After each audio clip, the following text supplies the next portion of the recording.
Hey guys, what's going on? Welcome to the show. Welcome to another episode of Action Movie Anatomy, talking about our boy, Denzel Washington. We're talking Safe House, maybe the most underutilized cast in the history of film, but it's not even really that crazy underutilized. I don't know. We have so many thoughts about this movie, guys. Hang out with us. We're going to talk Safe House. We'll see you in a second. Welcome to Popcorn Talk, featuring movie discussion, news, and interviews. Popcorn Talk. We talk movies. And now, here's Popcorn Talk's Action Movie Anatomy. Boom! Oh, Yes! yeah. We've had an inordinate run of With Denzel movies. Oh, I know. Recently. This has got to be like Denzel number 4 in like 10 weeks or something.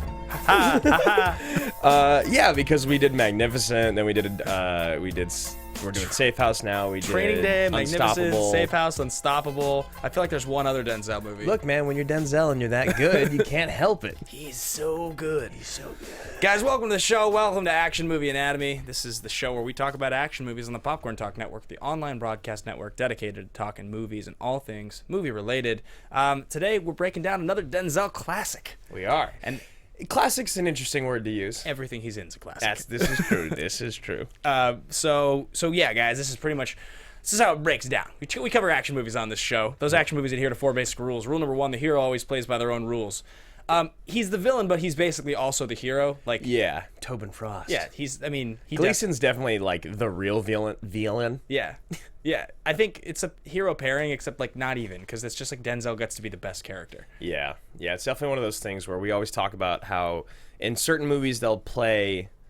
Well, Tony Scott does it a lot, but in certain movies they'll play where they have like a mixed two guys are the perfect hero together, and I don't know if that really works in this situation. I don't know if that's exactly what it is, but that's what we're presented as an audience. Yeah, it's not a Ryan Reynolds movie, even though he's on screen the most. It's a Denzel movie for sure. And so he plays by his own rules. Even so, to where when I did our breakdown, I put Ryan Reynolds first. Yeah. And then I had to switch it because it just felt wrong. Yeah. And the only people that see this breakdown are you and me. Yeah. But it still felt wrong. No, yeah. Rule number 2, the hero and the villain are always the smartest people in the room. Yeah, I mean, I guess if you... It's weird, because like we just said, Brendan Gleeson's kind of the real villain, and Ryan Reynolds is kind of the hero, and Denzel's kind of the villain. But like 2 of those 3 are the smartest people in the room. Definitely. Yeah. Definitely. I would say it's Ryan Reynolds and Denzel, which is what you're supposed to feel are the hero and the villain. Got a couple people in the chat there? Yes. Rule number 3, the movie is driven by a police, military, political, or mercenary figure. You've got military, CIA, and rule number 4, the movie contains a minimum of 1 explosion, definitely. At least 1. There's an exploding car. This movie is one of those ones that's super interesting because you and I had never seen it. Yeah. We've been told by a lot of people that it was pretty entertaining, and our audience, as well as your roommate, I believe, yes. Jeff likes this movie, yeah. Had been telling us to watch this movie, and I didn't really ever know anything about it.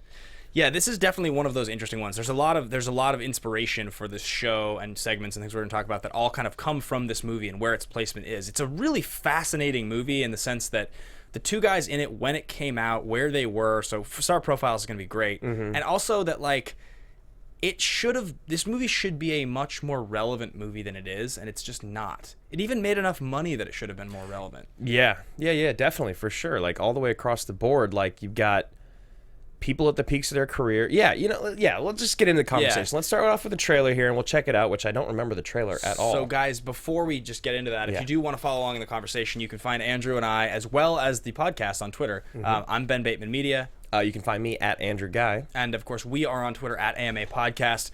We have already, we've been on the show since we won the Schmodown, our first match, and that was awesome. We got so new fans, new attention for the last week's episode. There's so many people that have been tweeting they just found it. It's so exciting. Welcome to the show. Oh my God. It's also so exciting that you guys get to see us be ourselves and not what we were on the Schmodown, which is like an awesome magnified version of ourselves. Yeah. It's exactly how we are when we turn the cameras off. Yes, Wait, what? exactly. So my flights is just on the couch over there. It is. So we appreciate you guys so much for coming over and finding us or following us from the show. And talking about things that we love to talk about. And the one last thing I am going to mention, because I'm really excited about it, is there's this brand new app called Anchor. And do it. And Anchor is this thing. It's like podcast meets Twitter. It's short form audio blurbs, 2 to 3 minutes at a time. It's like a radio station that when you like go to the profile, you just kind of hear that day's ideas, that day's thoughts. They've got all kinds of people from like IGN to like movie review sites. It's all types of content for all types of things. I was doing a Magic the Gathering show called 10 Minutes of Magic every day, and I have been. I will continue to do that.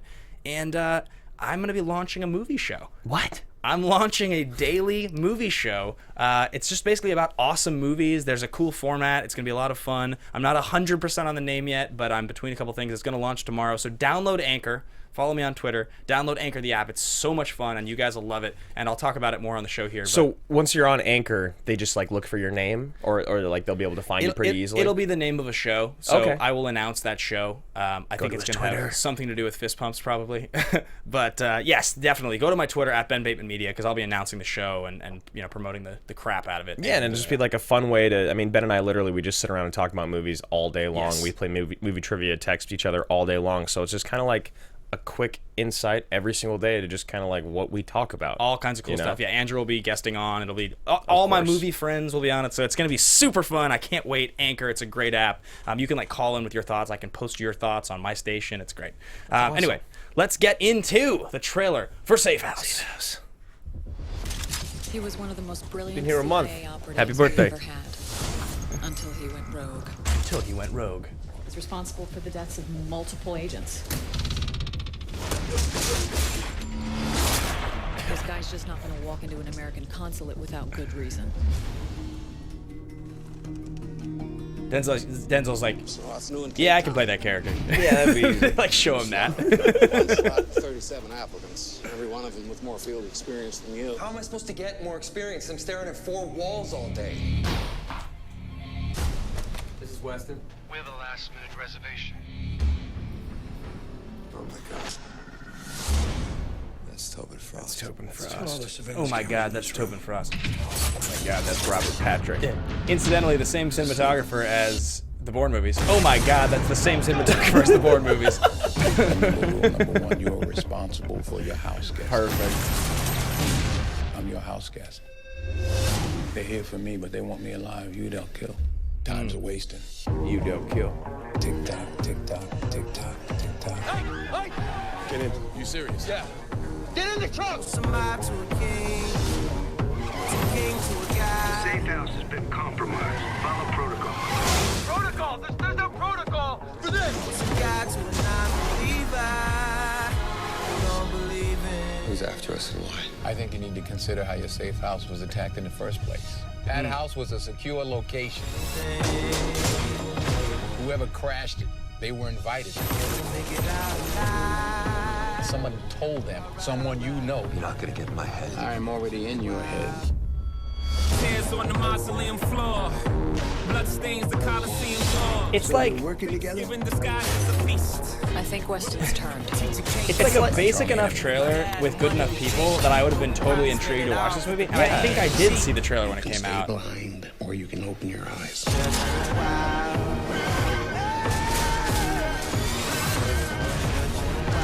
Yeah, because I'm sitting here, I want you to take me in.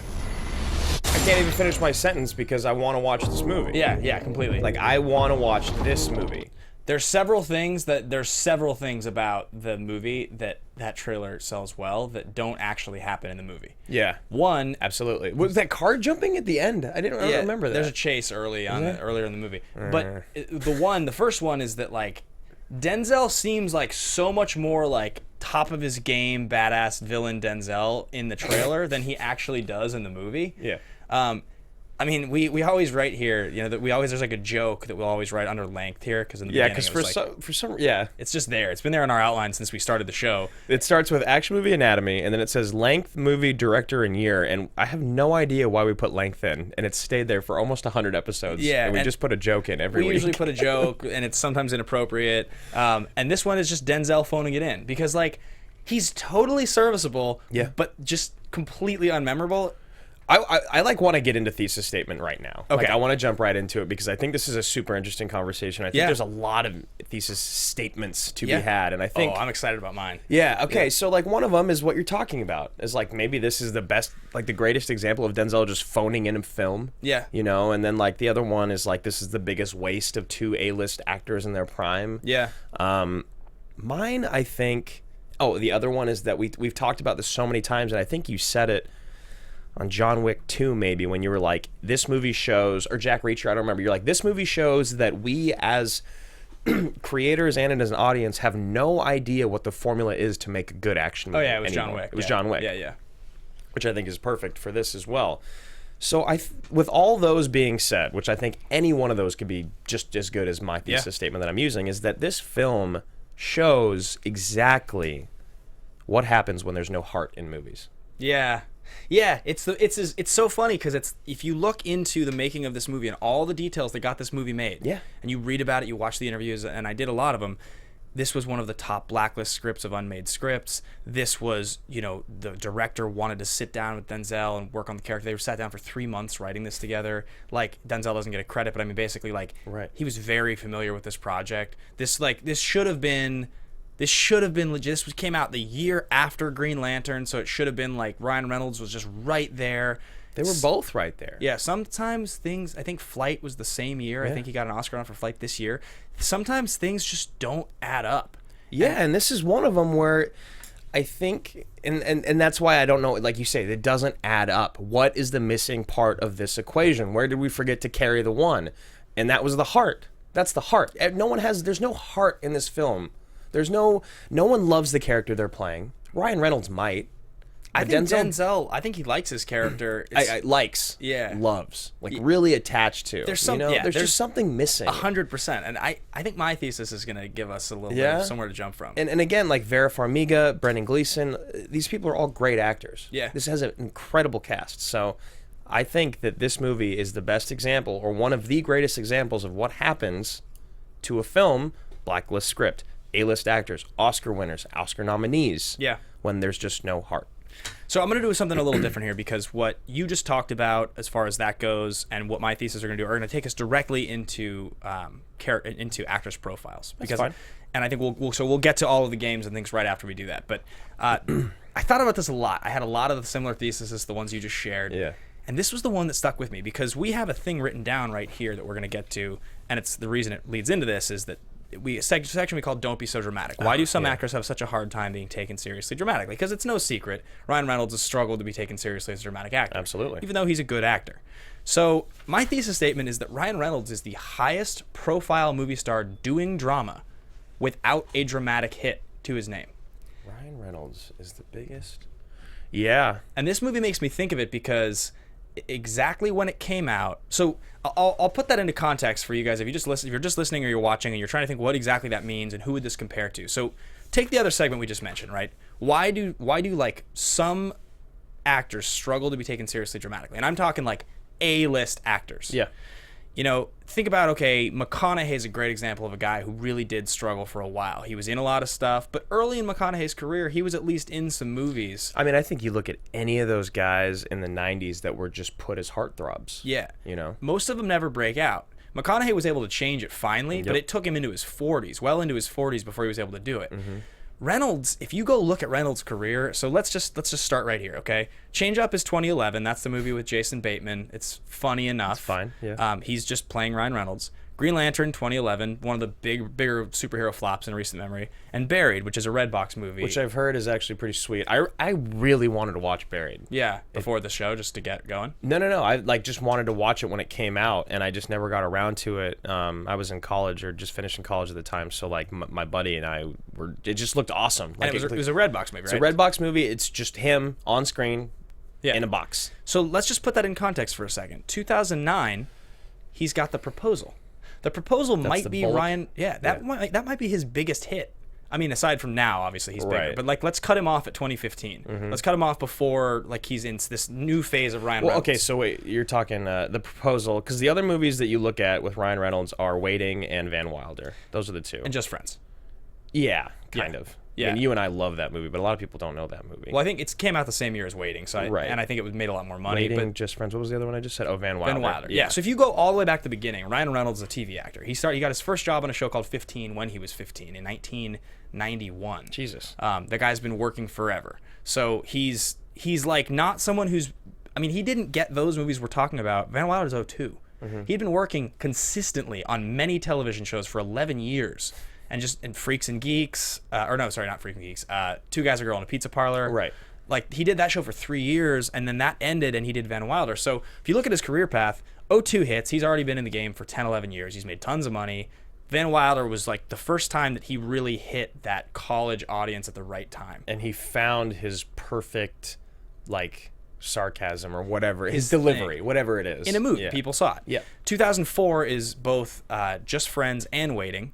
So that's like the next, that's 2005, because 2004 is Blade Trinity. Oh, yeah. So Him and Alba. Yeah, Blade Trinity, or Jessica Biel. Biel, yeah. Blade Trinity is an interesting one because it's clearly one of these times, if you watch him in Van Wilder, he's not that shredded. He's like a in-shape guy, but he's like a normal college kid. In Trinity, he's getting there because he's still like, I mean, he's jacked, but he's like so young. You know, there's like that weird, he's like young jacked. He's like shredded, and he clearly took the chance to like, okay, I'm going to be on screen. I'm going to have my clothes off. I'm going to get super yoked for this movie as much as I can, and that's going to be my thing.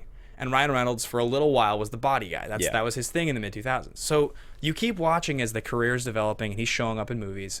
And I remember distinctly, the proposal comes out, and you're like, okay, he is front runner next to Sandra Bullock in a big-time summer rom-com. This should be, and the movie made a lot of money, and it was a hit. People love that movie. And people love that movie. So you're thinking at that point, Adventureland comes out, right, with Bill Hader and Jesse Eisenberg, right? You're like, and Ryan Reynolds and that. You're like, all right, great. So he's there now. His next 4 or 5 years should be just stocked.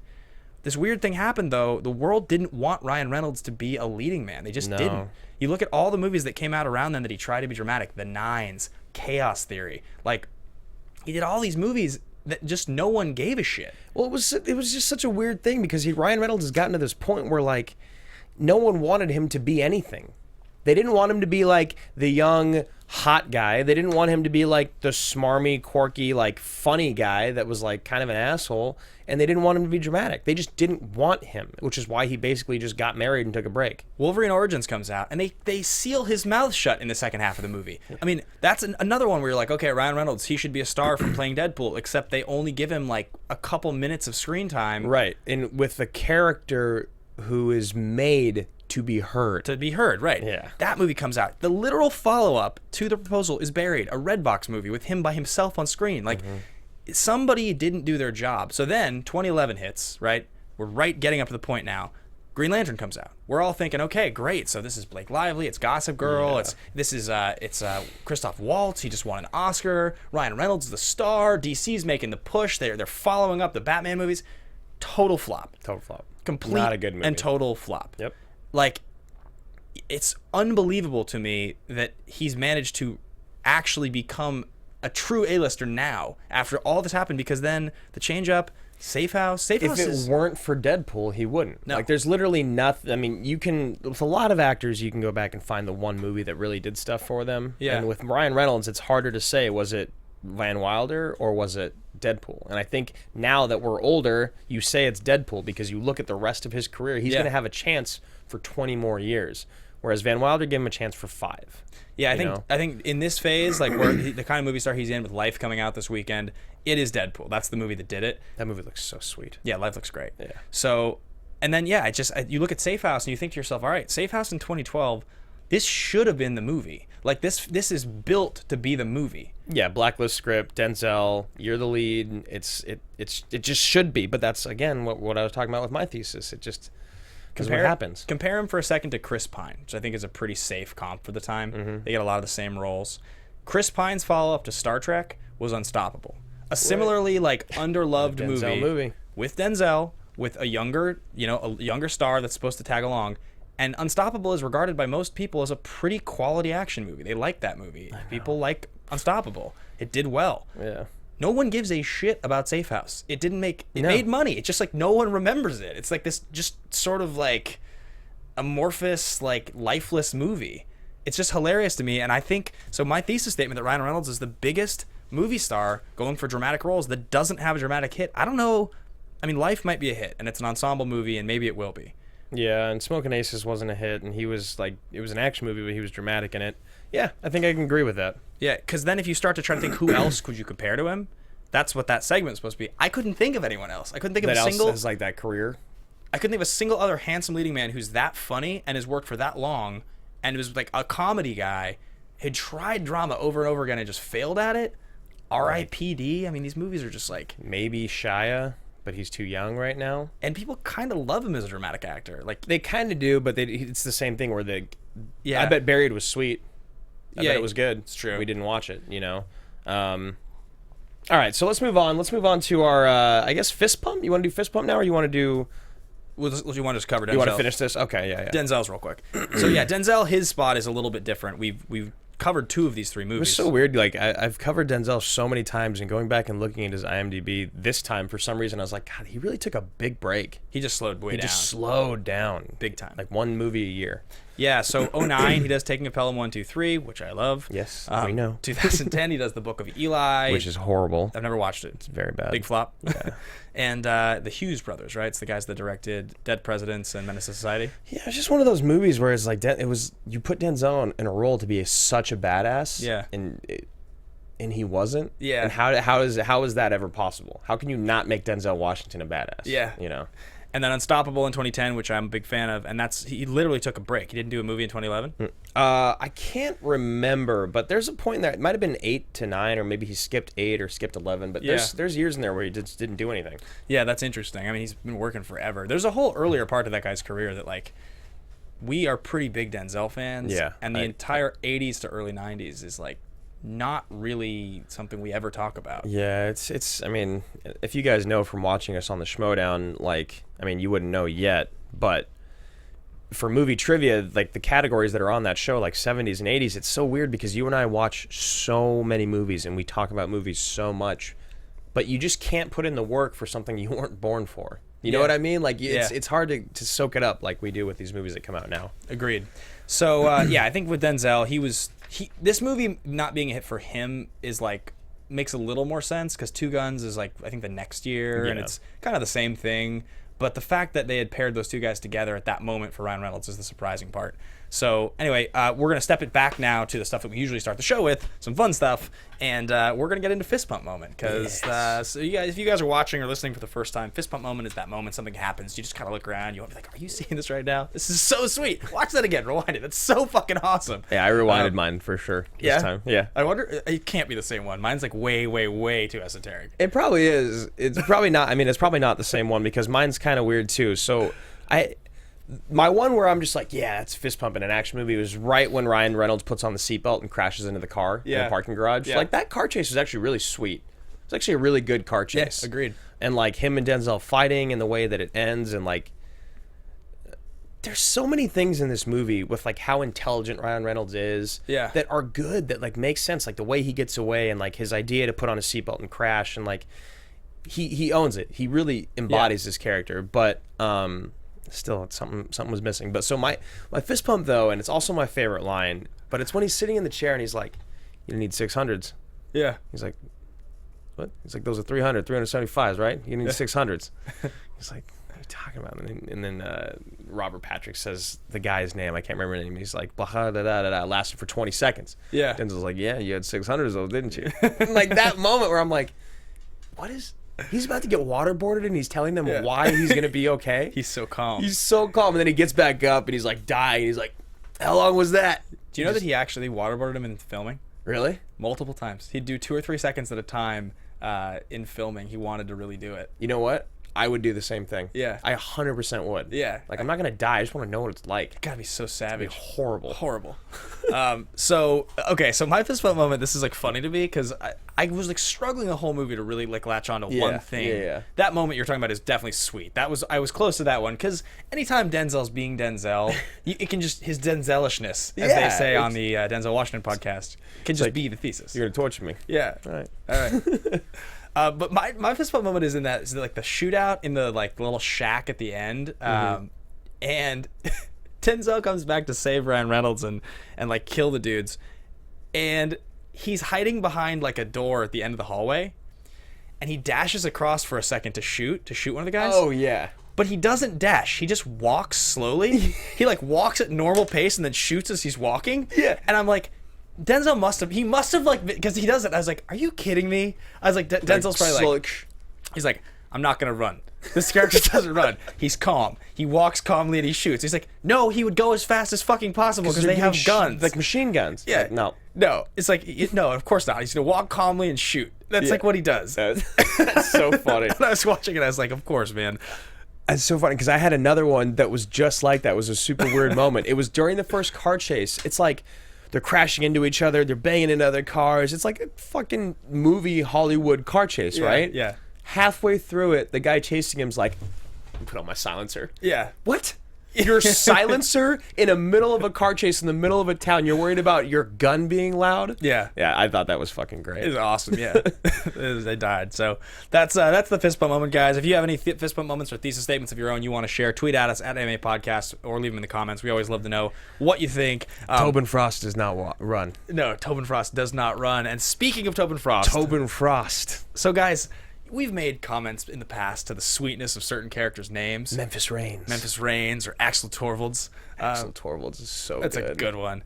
So we just figured, what is there's a couple other ones. Travolta's name in Swordfish? Is it, it's Gabriel or something? Yeah, something Gabriel. But yeah, I can't remember. Fuck, there's one that Travolta has or someone has that's really good. Is it? Well, there's a couple. So the face-off ones are really good. Yeah, Castor Troy. And I'm Castor Troy. Yeah, Castor Troy is a really good one. Yeah, that was better than his. But isn't he a super sweet character in Broken Arrow? Doesn't he have a great name in Broken Arrow? Yeah, someone wrote that. I think he has a sick name in Broken Arrow. I can't think what it is offhand. But anyway, guys, we decided to come up with our 3 fictional, deep cover, possibly rogue agents. Yeah, mine are all bad guys. I have 4, and I'm trying to decide which one to cut. I like my 3 a lot. All right, go ahead with your first one. I didn't come up with I didn't come up with like code names or just like I just straight up their names. So if my first one is gonna be Derek Saber.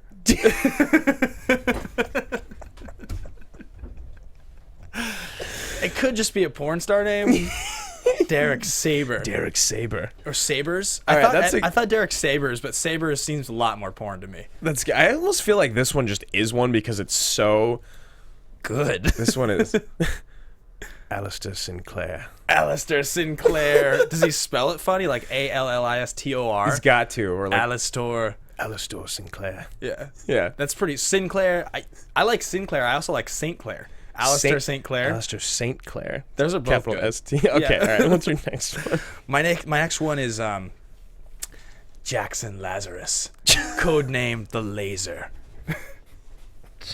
Jackson Lazarus went off the grid 4 days ago. I wanted to use words like Lazarus and things like that, but but I have one that's ridiculous. Oh, my third is super sweet. My third one is like a villain in like a fantasy movie.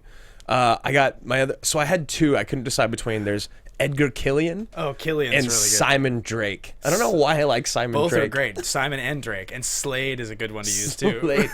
Blazer. Or what is it? Blade. Laser. Blazer. All right, what is your third ridiculous one? Because mine is obscene. I had to go with the European one. Yeah. So I decided. I was talking to Jeff about this, by the way, and he was like, he's like, one of the characters in Billions is Bobby Axelrod. I was like, that's a sweet name. That's a good one. But Bobby is too good. You can't be a bad guy named Bobby. It'd be William. So my last one is Sven Terrix. Terrix. Taryx. Sven Terrix. I like the spelling more than anything. Yeah, Sven Terrix. All right, so like I said, this guy's like a bad guy, like a fantasy film, like a demon. Okay. His name is Callus Mephisto. Callus Mephisto, because Mephisto's like the devil. It's one of the devil's brothers, yeah. But I just like this name. He's callous. He's callous, and he's a devil. And he's the devil. One of those ones from like the 80s that is just like so on the head that it's too much. Callous Mephisto. Anyway, guys, so if you came up with any sweet names, Sven people are like, no, we have real jobs. Ben Bateman, a.k.a. Sven Terrix. Simon Drake. Yeah, if we ever find ourselves in like a super intense like hit and run espionage international situation where we're on the run, we have to make names. Contact, but it has to be somewhat anonymous so that they don't know that we're on it. I'm gonna use the codename Sven Terrix. I'll use Simon Drake. And then what's going to happen is you and I are going to be on the run for like 10, 15 years, and then someone will find this episode and it will bring us down. It'll be like, I'll be like, on my computer, like cut forward, and it'll be like, sir, you have a call from Simon Drake? Like, Hold my appointments. Yeah. Get out of the office. Clear the office. Clear everything. Clear the room. All right. All right. So, moving on to production development. We are off the rails. We are really crazy today. Moving on to production development, I'm going to talk about David Guggenheim, who's a relative newcomer. He's the writer of this film. But he's actually got a lot of great things coming up for him. So this was actually the first screenplay he'd ever written. And like you said, it was unproduced on the blacklist. It was like, why? Why was it? Why? Was it unproduced? No. Why was it on the blacklist? Oh. Why is it like celebrated on the blacklist? Like, what is it about? This movie's too long. It doesn't really, I think there's a couple things. I think like a couple things happen. So the first one is that I think that this movie probably the original script was vastly different than what ended up on screen. And I think a lot of the choices made. I don't know exactly how I feel about Daniel Espinosa as a director, but I don't think he's great. I don't think he has I think he's a little too Smoking Aces for my taste in general. Yeah. Did he do Smoking Aces? No, but just like the style. It's all just like everything's crime, everything's cool. Like there's a lot of directors that want to do that sort of thing because where you're just trying so hard to be cool. I mean, I could be wrong about the guy, but that's the feeling I get is that this movie just the studio and everybody pushed it to just be this like cookie cutter version. Even the ending, which I really dislike the final shot. He needed to just not find her. Because that would have been if he's going to actually become Tobin Frost, which can't have that girl. He can't ever make contact with her again because she's going to die. So Guggenheim, though, was he the guy that sat down with Denzel? No, it's the director. Or was it the director? Okay, exactly. That's Daniel Espinosa sat down for like 3 months with Denzel to like talk about the character. It's funny. Denzel in an interview was saying that like in the initial meeting with the studio, when they're like, he's got to be bad, he's got to be evil, this character. And Denzel was like, you're going to tell me how to do my character, huh? And he's like, this guy's a bisexual sociopath. That's what he does. That's who he is. That's what he said. And he's like, doesn't care. He'll sleep with anybody. He just wants to win. That's all he wants to do. Is that scary enough for you?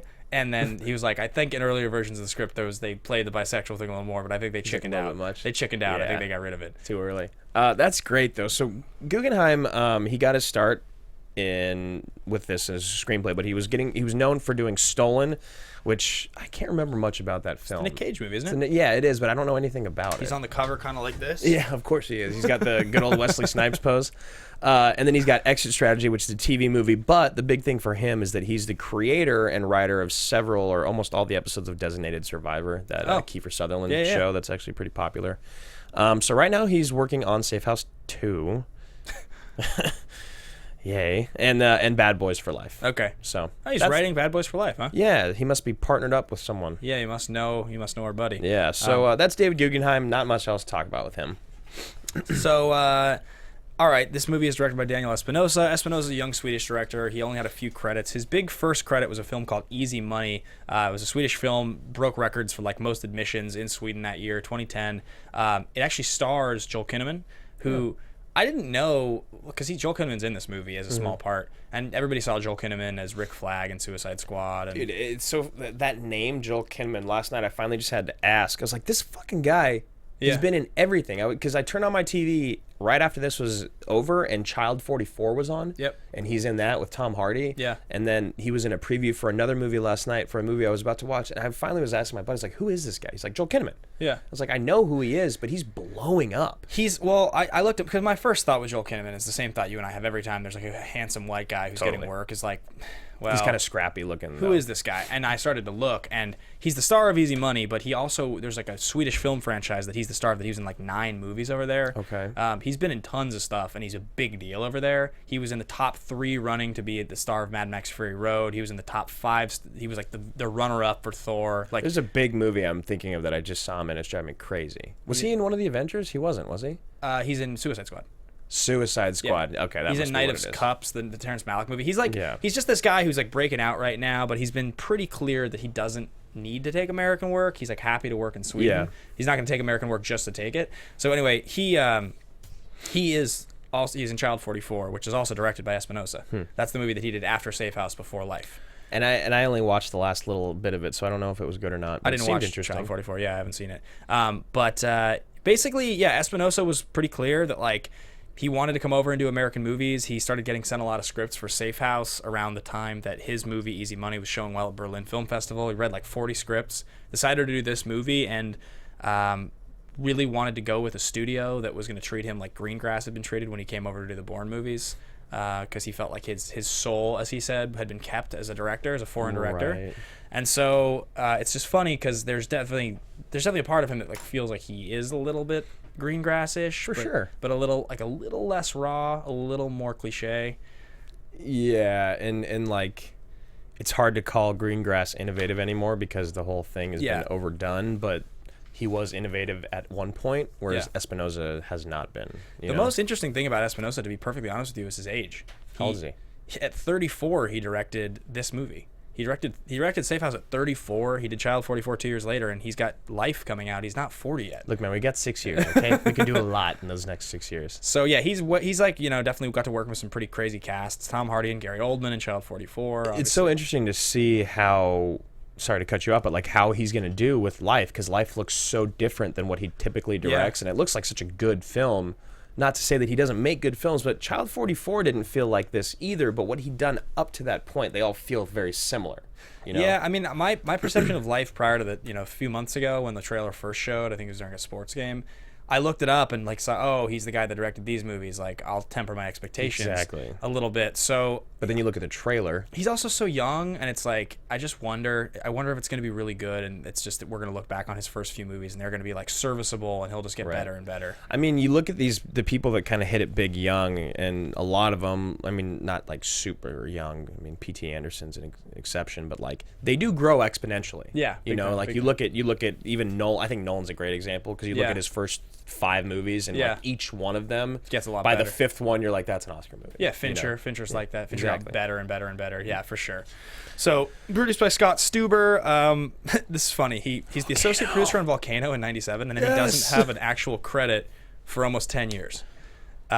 He was the co-president of production at Universal with Mary Parent in 2004, and then he basically changed roles, ended up working with like Universal Pictures and all kinds of different stuff for a long time. He's still working, and he's produced all kinds of things, everything from Role Models to like The Kingdom, You, Me, and Dupree, The Breakup. Like, he's just he just kind of does those. Just a producer. Yeah, he's a big producer, works on a lot of big stuff. He's got, he's definitely one of these people whose name shows up on big movies. He's still consistently working. He's credited as producing a couple things. The Scarface remake, which is supposedly going to star Diego Luna. God damn it. And what's gonna happen with that? I'm so curious to see how you remake Scarface and how it's Al Pacino's still alive. Yeah. And like, it doesn't need to happen. No. You don't need a remake to that movie. No, especially because the original's so bad. Yeah, you hate the original. So the other night, it was like a month ago, my buddy came over. He's like, "Oh, Scarface." He turns it on. We ended up watching the whole thing from beginning to end. Yeah. And it was interesting because I think it was the first time. Actually, my roommate likes it, but he's not the same. He's not like as vocal. Yeah. But my buddy Dave, it was interesting watching it with someone that loved that movie. Yeah. It definitely made me appreciate it a little bit more. I'm like way too harsh on Scarface. I know that, but I still am. I'm closer to where you are than where Dave is. Yeah, Scarface is a good movie. It's fine. It's got good stuff. It's got cool. It's just very dated, and it's got a great performance. It's just not my favorite, and I think it's like super overhyped. It's got a pretty good performance. At this point now, it feels super cartoonish. Yeah, really. But it still is good. It's been a while since I watched it. All right, so critically and box office, this movie is it was actually very successful. It was produced by Universal. It only cost $85 million to make. How did this movie cost $85 million to make? I know, you say only, and at the same time, you're like, how the fuck did this movie cost $85 million to make? I get it, like the car chase and the explosions, but it's like most of this movie... So you think maybe $30 million goes to Denzel and Ryan? I guess. I mean, this movie feels like you could have made this movie for like $30 million and just cut a lot of the action. Yeah. Like, a lot of the action's irrelevant. Or just kept the action, replaced the leads.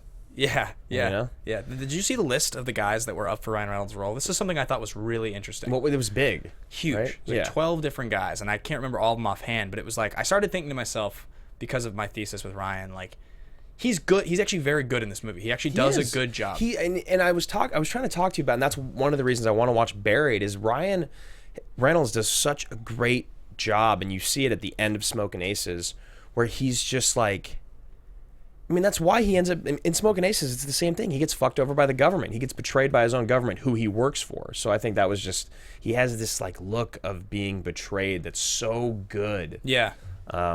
People just don't like it. It was like Joel Edgerton, Tom Hardy, Shia LaBeouf, like Jake Gyllenhaal, like every like basically like serviceable to very good leading man in Hollywood around that age. Mid-20s to mid-30s. There was like 12 of them, and I was thinking to myself about all of them. I was like, yeah, he could have done it. He could have done it. He could have done it. He could.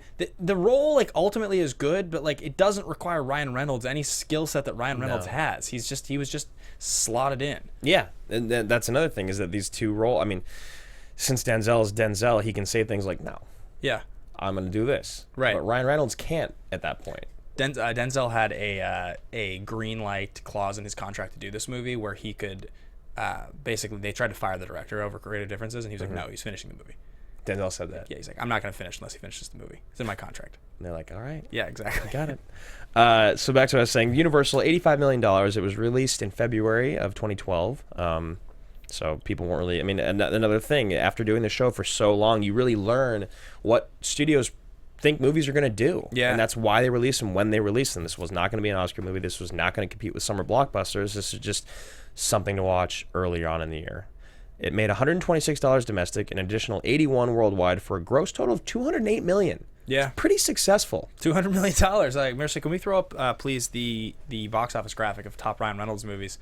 I pulled this. I thought this was interesting. It says worldwide unadjusted, but obviously Deadpool's number one. The Croods. Anytime there's an ensemble cast with an actor in an animated movie, it always shows up on these lists, and it's like always in the top 3. We like don't account for it because it's just Ryan Reynolds was in the Croods. I didn't remember that. Did you? No. We've been quizzing each other relentlessly about animated films. X-Men Origins, obviously, The Proposal, Fourth, Turbo, Green Lantern, Safe House. This is his 7th highest grossing movie. He's made more money worldwide than Blade 3. Wow. I mean that's before adjustment, and it's right. Almost it's 8 years difference. But like if you look at that, the Amityville Horror, R.I.P.D. Like he hasn't been in movies that made any money. He hasn't been in very many good movies. No, he hasn't. His career is astonishing. It really is. You look at this and you're like, those are his most successful films. Yeah, it's the top 10. I'm never going to watch R.I.P.D. if I can help it. Never. Amityville Horror, I did see in theaters when it came out. Saw that. You did? Yeah. That's not a movie that you would see. For some reason. Yeah. Blade Trinity, I saw in theaters. Safe House, I've seen. Green Lantern, I haven't Origins, seen. Wolverine's horrible. Yeah, I've seen like most of those movies. I heard Turbo was like one of the bad ones. Yeah, but but Turbo's not. It's not Pixar, right? Yeah. Anyway, I thought that was pretty interesting. Just talking about like $200 million worldwide for Ryan Reynolds is like a pretty good take. Like that's quite a bit of money. And if you guys have time, I don't know how many of you guys are as like weird or neurotic about numbers as we are, but like go and look at that list and Denzel's list, and it'll blow your mind. It really will, because he will have movies. He'll have 10 movies that you've seen, heard, loved, want to watch again. That have all probably made less money than this. Every single one of them, straight across the board. Like if you're talking like ratios comparison, and it's one of those weird things with Denzel. His movies just do not make money overseas. Yeah, it's not in the way you would expect with a name like his. Yeah, especially now. Yeah. Opening weekend, this was number 2 at $40 million, which was still a huge opening weekend, but it was behind The Vow. That was Rachel McAdams and Gerard, or no, I think The Vow was Zac Efron, wasn't it? Maybe that's right. Or maybe it was Channing Tatum. Channing Tatum, Rachel, yeah. Marissa, were you chiming in on Channing Tatum just now? Channing Tatum. Marissa Serafini in the booth, everybody. Say hello to her. Hello. Critically, this movie got a 6.8. It's about right. Feels correct, yeah. And then all top and audience critics gave 53, 56, and 64. I would say I'm a little closer to the audience of 64 here than 6.8. I would too, and I think 50 is a little low. Yeah. Yeah, I think so. And another thing that I had, another like idea that I had for thesis was that if you put 2 leading men with that movie star charisma that we always talk about, it will still be a serviceable movie. But that could be wrong. I think it is wrong, especially with this next thing we have coming up, which is famous casts that fall flat. Yeah, we started just talking about like casts and pairings, things, this is one of those situations you look back at 2012 and a lot of people would look and be like, oh, this movie came out. Like, I can't believe I never watched it. That's crazy. Ryan Reynolds, he's in Deadpool. I love Ryan Reynolds, and I love all those movies. And Denzel, wow. I guess no one gave a shit. Yeah. And like it happens all the time. I mean, big casts get put in movies, but what we really talked about was like things that jumped out to us as movies. Like, wow, that's something that I wanted to watch. I was excited for that for some reason, and just 2 of my 3 I haven't even seen. I've like essentially, I haven't seen any of mine. Yeah, I've essentially studied. But I'll start with my first one because it's funny. It's Rock of Ages. And you guys know I love Cruise. And if you don't know, you probably know this from some of the music segments we've done. I'm obsessed and extremely knowledgeable about 80s hair metal. He knows more about it than anyone I've ever met. I wrote an 80s hair metal musical in high school as a high school project before Rock of Ages even existed. I like love hair metal and I love Tom Cruise, and he plays Stacey Jacks. Now I've watched every single Cruise scene as Stacey Jacks in this movie. Of course you have. For sure. Yeah. Because how could I not? Is he sweet? He's fucking awesome. Yeah, of course he He's is. great, and that's the only review of this movie is that Cruise is great as Stacey Jacks. That's what every review said. But the movie itself is terrible. He's a legend. Yeah, he's a legend. So I just never saw it because the reviews were so bad. Just got panned. All right, so I'll hop in then with mine. I think he might be on my list twice then. But Legend. I love Tom Hardy more than almost anyone I've ever met. That's right, I forgot. So it's a movie with Tom Hardy and Tom Hardy. Yeah. And it's like a gangster movie about these brothers that are like ruthless gangsters, and one of them's like a fucking psycho. What are the K? The something with a K. Yeah. Cudge Brothers? It doesn't matter, but like you saw it in Lawless. Yeah. And you're like, dude, awesome. Yeah. Tom Hardy, cool. And then he does Legend. You're just like, I've heard you can't understand anything he says is one of them. Yeah. And it's just a bad movie. Yeah. And it's not. And the reason I put it in for duos is because it's 2 Tom Hardy. Yeah, it's 2 Tom Hardy. That's a good one. That's a really good one. Yeah, I totally remember that. We were excited for that movie. Brian Helgeland wrote and directed that movie. Yeah. Helgeland, famous for A Knight's Tale and also writing The Taking of Pelham 1, 2, 3. He like wrote a bunch of super sweet movies. That movie just completely missed the mark. Yeah. My number 2 is going to be 9.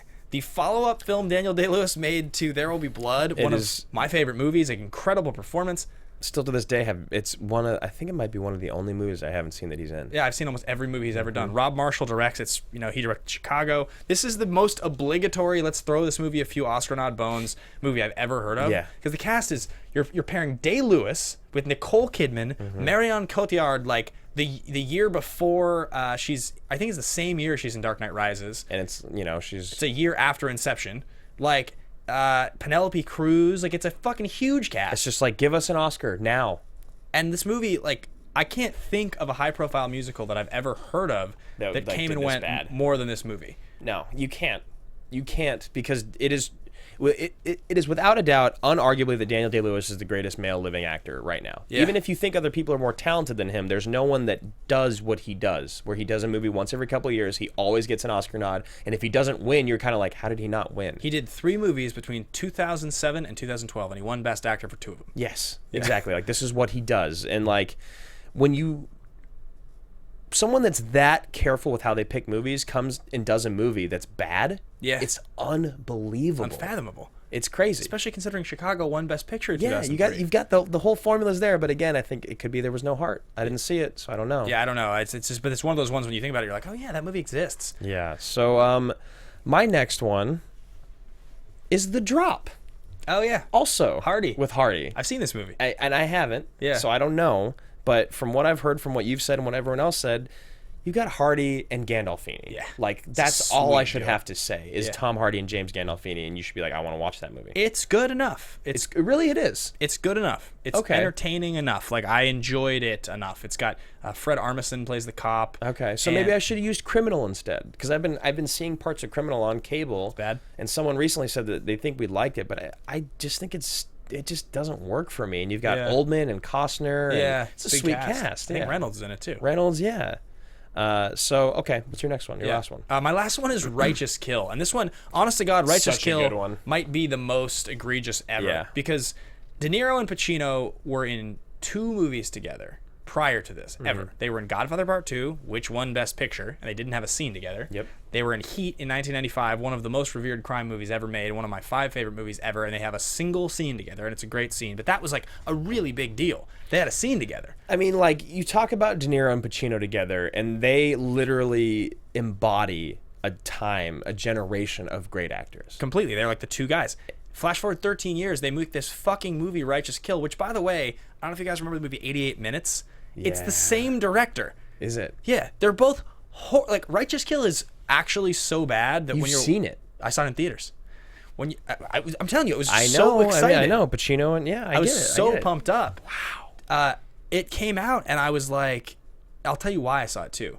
Because Teddy and we used to go see the worst movie of the week on Saturday nights for like a year and a half. And that was one of them. We saw 88 Minutes, and we found out that the same director was doing Righteous Kill, and we were like, there's no way this is good. Yeah. The villain's 50 Cent.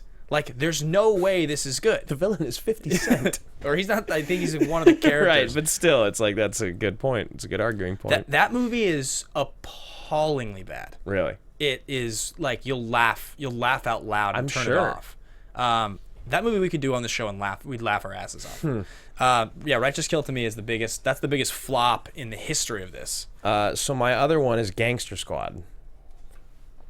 Oh yeah, exactly. Like Gosling, every single one of these movies. Brolin, Stone should have been big. Say those names one more time. Ryan Gosling, Josh Brolin, Sean Penn, Emma Stone. Like you've got what? Every single one of them's been nominated for an Oscar, and 2 of them's won. Sean Penn's won 2 Oscars. Yeah. Stone just won. Emma Stone's won an Oscar. Ryan Reynolds has been nominated twice, and Brolin has been nominated. Brolin's been nominated twice, I think. Yeah. It's ridiculous. Those are your leading 4. And Gangster Squad. Did you see Gangster Squad, Marissa? I did, yeah. What did you think?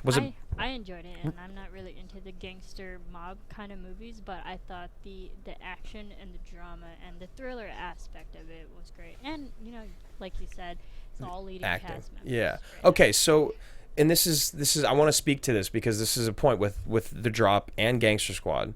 I haven't seen any of these movies that I've put on my list. Yeah. Which is why my list might not be very accurate, but the reason that they are on my list is because you see that cast and you have these expectations, and for some people to be like, oh yeah, it was actually pretty good. Yeah. Is not what I want out of these casts. That's why I picked these movies, I guess, even though I haven't seen them, where you've seen yours. Fair. Well, I've seen one of them, but yeah. Right. I haven't seen any of them. And all of the Stacey Jack scenes in Rocky of Ages. Yes, of course. So moving on, guys, to the last bit we're going to do on the show today, and that is favorite line. I got to be honest with you, this was a struggle. Yeah. This was the biggest struggle of the entire episode's games today, because I don't think that most of the lines in this movie are delivered well at all. In fact, I think most of them are pretty bad. What I went with, though, and I don't even have the exact line written down, but it's when he's saying goodbye to the girlfriend at the train station, and she's like mad at him, and he's just like scared, and he's calling me like, you just need to go. Right. Go. You just need to go. And he's just not apologizing. He's like, please do this for me. Do this for us. He's just saying, you just got to go. You just have to go. Yeah. You have to leave. It's one of those moments in movies where you there's something so human about it where you're kind of like, fuck, how would I do that? Yep. Like would I be man enough to do that? Yeah. So completely. That's good. That's a good one. I already said mine earlier, and I don't have another one for it, but it's like, you had 600s though. Yes. It's just, but I guess maybe the best part of it is when he comes up. How long was I under? Or how long was that? And you're just like, God, how do you do that? Love you, Denzel. All right, so there's 3 action movie categories, guys. There are totally ridiculous, totally legitimate, and ridiculously legitimate movies. Totally ridiculous are like Con Air, Face Off. You kind of just like laugh yourself out of the theater. They're great, but just hilariously bad and awesome. There's totally legitimate movies like Lone Survivor or Terminator 2, The Fugitive. Yeah. They really hold together. They're classics. They're driven by drama. They're pretty believable, even if they're about aliens or whatever. And the middle category, legitimately ridiculous or ridiculously legitimate as we call it, is like The Rock, Point Break, Predator. Yeah, you like laugh, but you love it, and there's like usually at least one really strong detail that's driving the thing. Your favorite action movie of all time is probably in that category. Probably, yeah. Unless it's Terminator 2. But yeah, most of the ones that like we love that are truly great are the middle category. And this is a weird one. This is a weird one. I like don't really.